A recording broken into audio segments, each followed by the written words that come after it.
Hello, welcome back to the Lighthouse. My name is Richard Askam. I am, as you know by now, the Lighthouse keeper here on Print Island. Print Island today is very foggy and quite cold, but the good news is we've brought the sunshine, and that sunshine is in the form of my guest today, Mr. Mike Ferrari. Good afternoon, Mike. Good afternoon, Richard, and thank you for the gracious introduction. So Well, I'm coming to you today also from an island, Isla Morada in the Florida Keys. nice, which explains the shirt, so we don't have to dwell on that at all. Right, right. Yes, And so, how are you? We've just been chatting before we came on that we haven't seen each other for a while, but and I think I think it's about five, well, maybe before COVID. I can't, I've lost yes, track of the last few years. So, that's right. yeah, COVID has erased a few cells. Yes, yeah, but it was before COVID in Port Aventura, Spain, at Ferrari Land. Great honor for me to have been there. Yeah. yeah. Your very own theme park. There's you and Disney, and that's the only thing. So listen, for anybody watching this today, Mike, that I can't believe there is anybody that doesn't know who the hell you are. But in case they don't know who the hell you are, just tell me a little bit about Mike Ferrari and your association with theme parks around the world. Well, today my theme park is the Atlantic Ocean, Nice. but long time ago, I joined the Procter and Gamble company and had really, truly a gracious 32-year run. Lived in Europe, managed internationally in Europe for 6.5 years, learned that market well, and then retired. And upon retirement, I became a consultant to the industry, which was at an inflection point. What a glorious time because digital printing was just at its infancy, really wasn't anything used severely in labels. And I was able to help out bringing that into labels, flexible packaging, and carton board as well. So that was a great honor to be a part of that with HP as a consultant. Um, and today, as of about 6 years ago, I have started a nonprofit for waste circularity, the ability to try and truly solve the problem of no longer having landfills. That's a big moonshot, but after 6 years, it is starting to happen. There is a private equity group now that has moved in to the technology that has been recommended. And later in this year, 2026, we will see the results of those efforts. Which is amazing, and I remember that actually triggers the memory in my mind, which is what we were sat having dinner in Port Salut all those years ago, talking about. So it's brilliant to hear from concept to actuality. When these things happen, of course, we all do a lot of talking, don't we? But not many people do a lot of doing. You are one Right. of the doers. Thank you. Thank you very much. It certainly was one of the most ardent tasks I've ever undertaken. So, Brilliant. Well, we'll come back to that in a little while, Mike. But I want to take you back to that world of Procter and Gamble and a little bit closer to sort of my old world actually, where brands Procter and Gamble, of course, for those that you don't know, it's a bit like Unilever. It's kind of like a house of brands. Quite a number of domestic products that everybody would know the name of, but they don't necessarily know the name of Procter and Gamble or P&G as it's lovingly known. And I guess that point in time that you mentioned there, which is kind of where I came into the world of print as well through the advent of digital print and the ability to handle variable data and the ability really for all of these brands to present themselves in a different way. You were kind of right at the cutting edge of that, weren't you? right, I was. It was just a wonderful time to really be in packaging. I saw the advent of packaging just as a dust collector and protecting the product to now a marketing aid and an accelerator. Yeah, absolutely. I mean, I spent many years myself advertising that well-known brand Fragile, which was a complete waste of time. But we are now seeing the fruits of that, aren't we? And in many ways, as we Absolutely. said with your project about waste, these things take time, to come to fruition. And I remember going to Barcelona, Mike, a few years ago with HP to talk to the packaging corrugated industry, and let's call them a conservative bunch. I think at the best, and they didn't necessarily embrace the consumer demand for the change that they could deliver. You look now, fast forward, 5, 6, 7 years, and packaging has become productized, hasn't it, in many cases?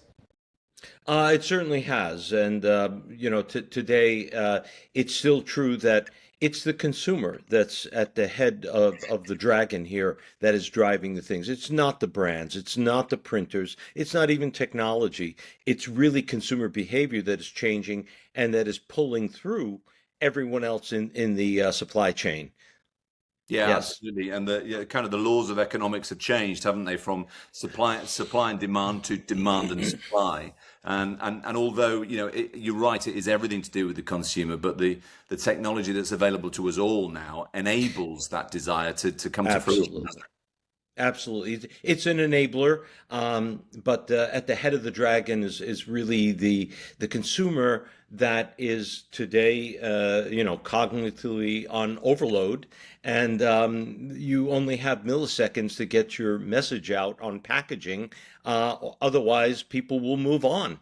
If you ever stood in front of a detergent aisle with 40 or 50 SKUs of a brand block on the aisles, and you're trying to find the one that really suits your needs, whether it's a fragrance, whether it's a softener, whatever it is, and you're trying to find that one, it becomes a frustrating task. And that's not just for detergents, that's also for the pharmaceutical aisle, the fem care aisle, the baby care, all of them. Yeah. Yeah. So that message has to come out and shine very quickly. You can't have text dense graphics. Yeah. People won't read. People buy with their eyes, don't they? And it's a human trait, I think, that we are very visual in our response to things. But as I had Mark Subers on from Printing United a few weeks back here in the Lighthouse, and he was saying, imagine a world where you walk down that aisle in that supermarket without print. Everything would be white, everything would be beige. So it's the world of print that has illuminated those branded Absolutely. products. And as you say, the digital era of packaging has really, in many ways, kind of made the consumer's job a little bit harder, because it's like, oh, that looks great, oh, that looks even better. How do we cope with this plethora of choice that we now have?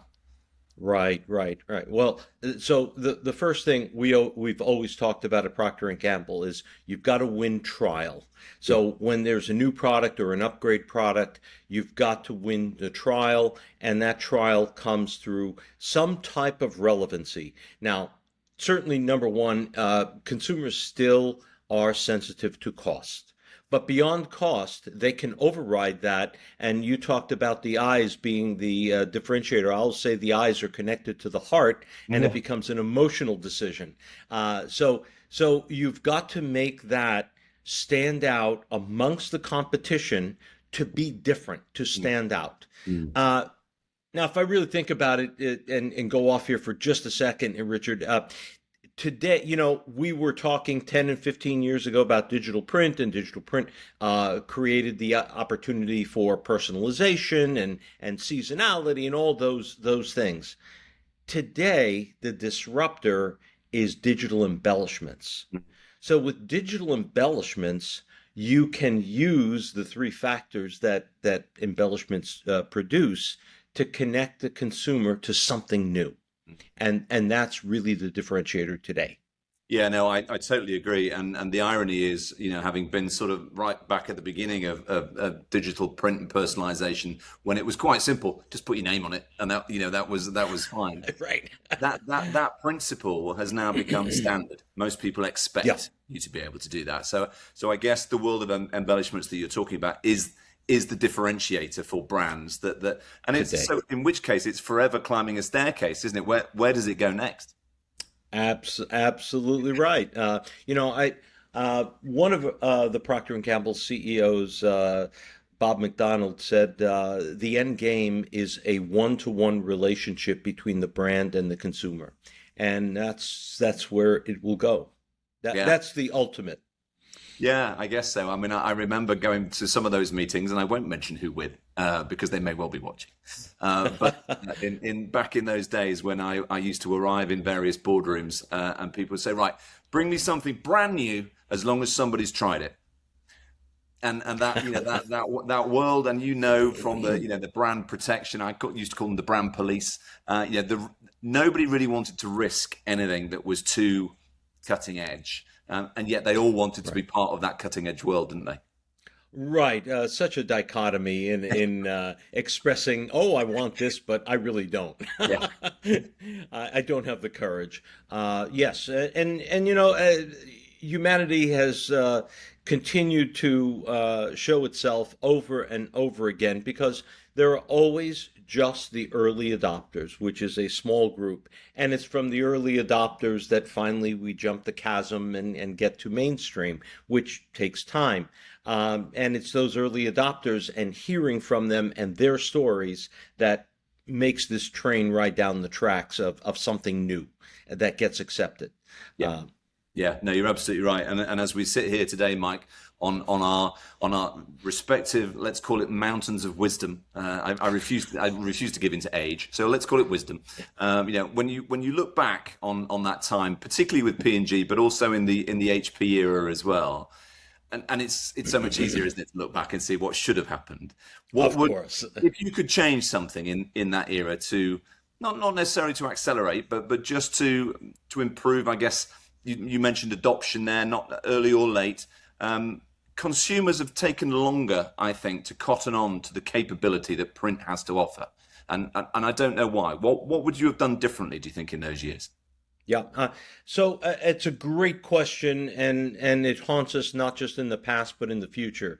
And it is about taking risks. And when I say that, I mean it starts from taking risks from the brand side of go ahead and try it. And even though we had a mantra, we didn't always abide by it. And it is test a little and learn a lot. Yeah. That means you could go to a store or you could go to one city and try something new. And I'm going to hold back on some of the things that didn't get tried that I brought to the table that were absolutely so revolutionary at the time that marketing was afraid of it. Yeah. So the answer to your question is, I would say to have the courage to try and try small and grow from there. And I think that that advice, that learning, really applies as we look forward as well. Yeah, well, and this is the problem, isn't it? When strategy is based in logic rather than bravery, it's really hard to get. And the bigger the company, the harder they Oh, fall, sort of thing. So it's. But right now, where we sit today, with all of the technology at our disposal and generative AI and everything that's sort of in our world today, and let's not forget, we're not quite 20 years since the advent of the smartphone. So it's a very, very right. small part of history. But here we are today, and pretty much most people can do anything if they wish to. Right. So, and you said it before, the brands now aren't leading the conversation, the consumers are. Absolutely correct. And everyone has to follow. So brands have to really get faster at iterating because consumers are do not like things that are stale get stale now within 30 days versus 3 years. I remember the time when I first started at Procter and Gamble, where the graphic on baby diapers wouldn't change for 3 years. Can you imagine that now? So the brands have to respond to speed, and then the printers have to respond to that.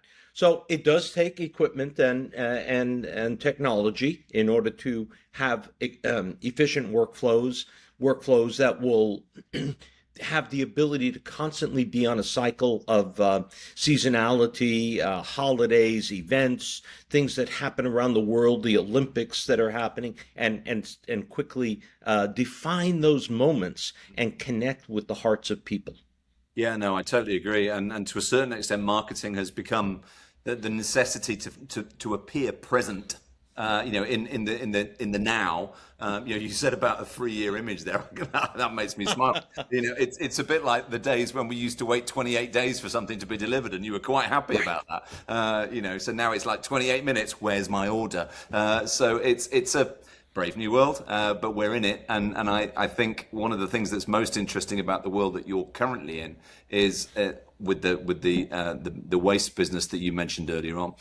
In many ways, you're sort of the arbiter of that, because as you've brought packaging to be a more useful tool for people, there is more waste packaging. So let's talk a little bit about your campaign over the last few years, and bring me up to speed. Tell me what it is that you're doing. So what really it was the industry, the printers. We focused on printers who had the problem, and they were faced with, oh, should I get alternate materials? Is that the right way to go? Gee, that really isn't working, because many of those materials that are suggested as being recyclable are only that, recyclable, not recycled. So it really it was not moving the needle to go after waste from a material class only. There's a professor at the University of Florida, Dr. Bruce Welt, who I've known and hired students from for many years at Procter Gamble out of packaging engineering. And he approached me with a novel idea, not an invention. It was really the reapplication of technology that was used in other domains and brought basically into waste management. So with that, we held several industry conferences, and people opened their wallets. And at that point in time, 6 years ago, we really didn't have the whole story together. We had more the vision, but not the details and the plans. But yet they opened their wallets knowing that we needed something, a moonshot, something bigger to really close the gap on recycling. So here we are 6 years later, and what we have done as a nonprofit is, with our donations, we have supported R&D, education, and outreach through several universities. So we are really North American centric, and I include Canada in that. We also have not just the University of Florida, but also York University that we have gone to and invested in R&D. And today it has attracted private equity to come in and to set up a small unit that is on site right now and will be started up later this year. So by midsummer, we expect that we'll be beyond proof of concept. This will actually be commercial. And that's the bravery that we were talking about before, isn't it? Well, isn't it? Because you've identified, as you say, it's not new technology; it's just a new application for existing technology and really existing thinking. Because undoubtedly, everybody knows there is a problem with how we deal with landfill waste across the world, and you've only got to look at some of those awful photographs of the floating rafts of rubbish in our seas and oceans around the world. It's a huge problem. So the fact that it must give you the enthusiasm of 30 odd years ago back again. I can see it in your eyes. It does. It clearly gets your blood going, doesn't it? I really am filled with, this is truly filled with purpose to really take such a bold step forward in trying to solve an intrinsic problem that so far no one has. And it was daunting, I will tell you that. And the ability to raise funds is difficult, is not easy. So with all of that, we are at a point where demonstrations and tours will take place within, let's say, 10 to 12 months. That really is amazing. And I can't believe it's difficult to raise money with your surname, but there we are. Yeah. So listen, tell me, looking forward, we're here today on the Lighthouse. We've got this lovely view, 360-degree view of the industry.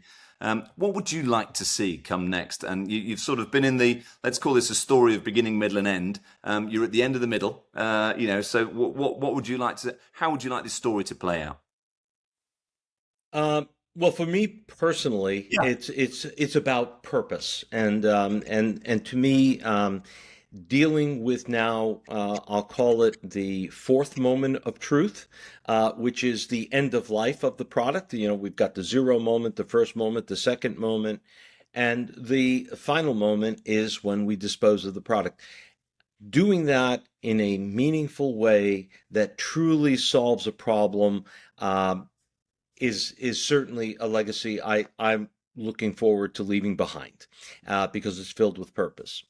On the packaging and printing, which I still feel myself a part of the industry, it is the continuation of consumers getting what they want, that would truly things that satisfy them, and having packaging play an even bigger role. And I think with interactive packaging, which I thought by now we would have had more, particularly with printed electronics, as an example, bringing that down. That I think that packaging will add more to the consumers' decision making, and more be a one-to-one, which was Bob McDonald's dream that he stated 10 years ago.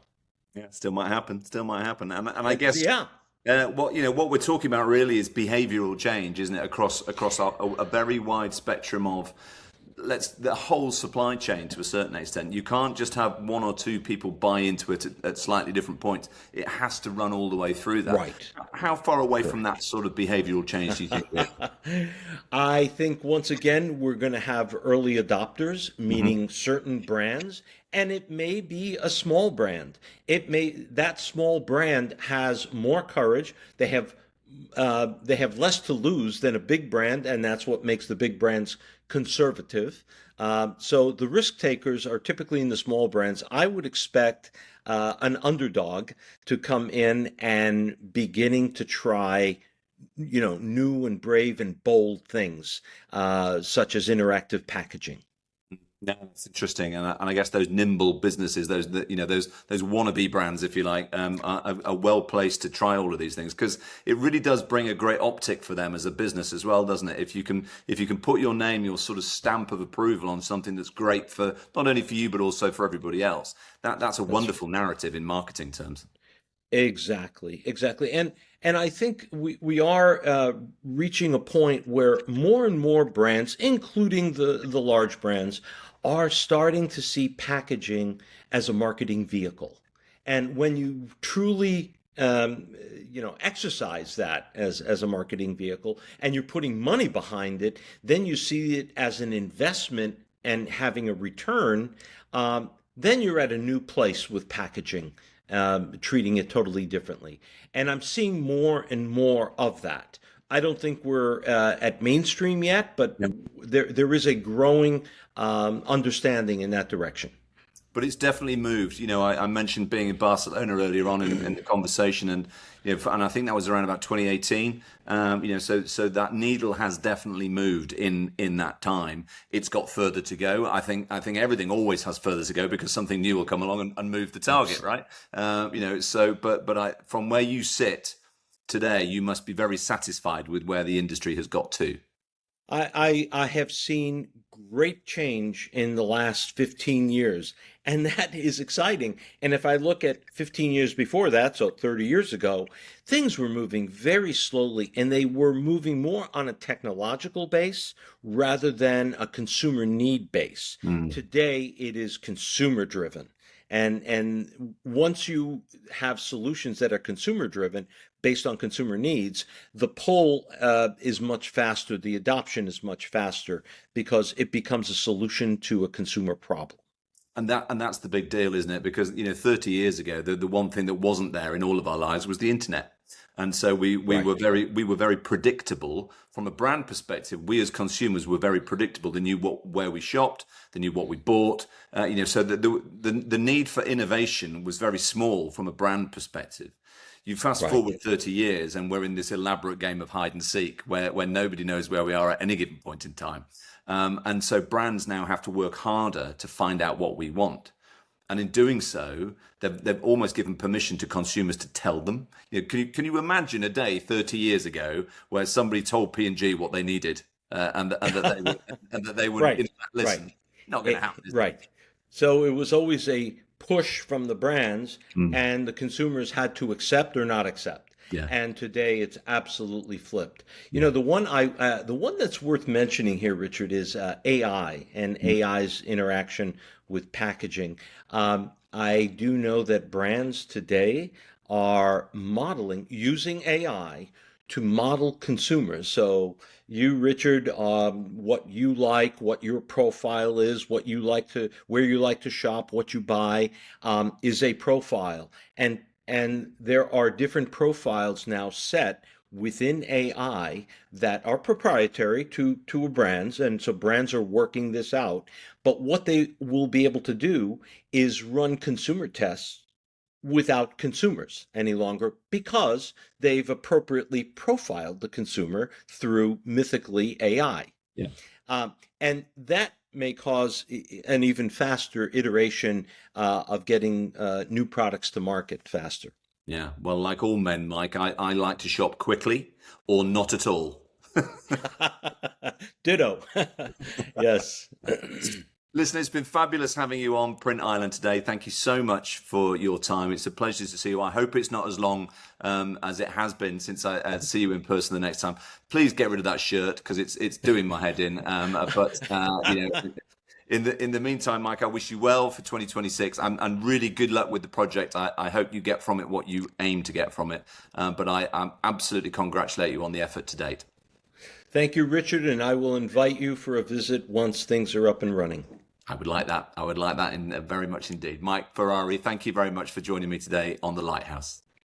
Same here. Thank you, Richard.